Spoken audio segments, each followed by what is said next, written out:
వల్లి, భాగ్యం వాళ్ళు మన బండారం ఎక్కడ బయట పడిపోద్దో ఏమో అని చెప్పి చాలా భయపడుతూ, బాధపడుతూ ఉంటారు. ఇంతలో ఆనందరావు అక్కడికి వచ్చి, "ఏంటి అందరినీ గడగడలాడించే మీరే ఇలా భయపడుతూ, బాధపడుతున్నారు" అంటే, తరువాత రామరాజుకు కానీ మన విషయం తెలిస్తే అతను ఏం చేస్తాడో ఏంటో, నా పీక పట్టుకొని పైకి లేపి మరీ నన్ను ఏం చేస్తాడో నాకు తలుచుకుంటేనే చాలా భయంగా ఉంది. అందుకే మనం ఇక్కడ ఉండడానికి వీలు లేదు. ఇలా బండారం బయటపడే లోపే మనం ఇక్కడి నుండి వెళ్ళిపోదాం పదండి అని చెప్పేసి అయితే అక్కడ ఉన్న భాగ్యాన్ని తీసుకొని వెళ్ళిపోతూ ఉంటాడు. ఇంతలో అక్కడ ఉన్న భాగ్యం మాత్రం, "ఎక్కడికి వయ్యా వెళ్ళిపోయేది? ఎక్కడికి వెళ్ళిపోతాం? మనం ఎక్కడికి వెళ్ళేదే లేదు" అని చెప్పేసి అయితే అంటూ ఉంటుంది. ఆ మాటలు వినగానే అక్కడ ఉన్న ఆనందరావు, వల్లి వాళ్ళు అయితే ఒక్కసారిగా షాక్ అయిపోయి భాగ్యం వైపు అలా చూస్తూ ఉండిపోతారు. ఇంతలో అక్కడ ఉన్న భాగ్యం మాత్రం, "అవును, ఎక్కడికి వెళ్ళేదే లేదు. అసలు ఆ ప్రేమ నర్మదా వాళ్ళు మనల్ని ఏదో చేసేద్దాం, మన బండారాన్ని బయట పెట్టేద్దాం అని అనుకుంటున్నారు. కానీ నేను అలా జరగనివ్వను. ఎట్టి పరిస్థితుల్లో అలా జరగనివ్వను.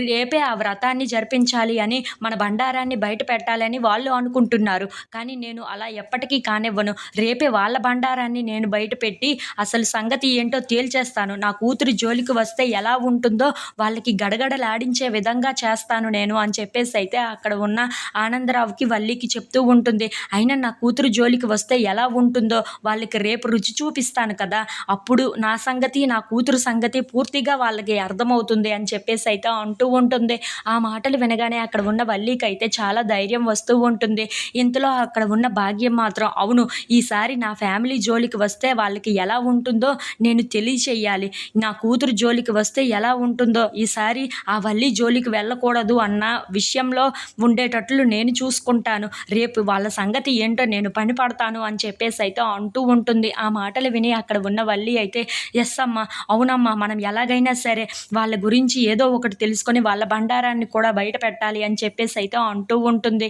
ఇంతలో ప్రేమ, నర్మద వాళ్ళు అలా నడుచుకుంటూ వస్తూ ఉంటారు. ప్రేమ, "ఏంటక్క, రేపే ఆ వ్రతాన్ని జరిపించమంటున్నావు, ఎందుకని?" అని చెప్పేసి అయితే అడుగుతూ ఉంటుంది. ఆ మాటలు వినగానే అక్కడ ఉన్న నర్మద అయితే, "వల్లి నగల విషయంలో మనకు డౌట్ ఉంది కదా! ఆ బండారాన్ని అలాగే వాళ్ళ ఫ్యామిలీ బండారాన్ని బయట పెట్టడానికే ఇదంతా చేస్తున్నాను" అని చెప్పేసి అయితే అంటూ ఉంటుంది.